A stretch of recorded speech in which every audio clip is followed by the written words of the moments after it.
সালাতে দোয়া কবুল হয়। সালাতে দোয়া কবুলের তিন জায়গা। একটা হচ্ছে তাকবীরে তাহরিমার পরে আমরা সানা পড়ি না, আমরা তো একটা পড়ি, আল্লাহর হাবিব সুন্নাহ এবং নফল নামাজে আরো পড়তেন সানা, ওই দোয়া কবুল হয়। দুই নম্বর জায়গা সালাতে সেজদায় পড়ে দোয়া করলে কবুল হয়। আকরাবু মা ইয়াকুনুল আবদু মির রাব্বিহি ওয়া হুয়া সাজিদ ফাকসিরু ফীহি দুআ।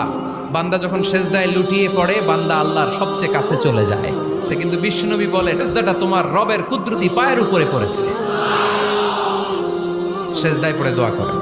সালাম ফিরানোর আগে বিশ্বনবী দোয়া করতেন, লা ইউসাল্লিমান্না আহাদুকুম হাত্তা ইয়াতাআওয়াযা মিন আরবা'a।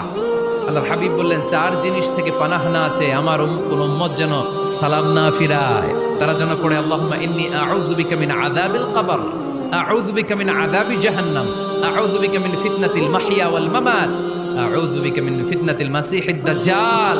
আল্লাহ কবরের আযাব থেকে বাঁচাও, আল্লাহ জাহান্নামের আগুন থেকে বাঁচাও, আল্লাহ জীবন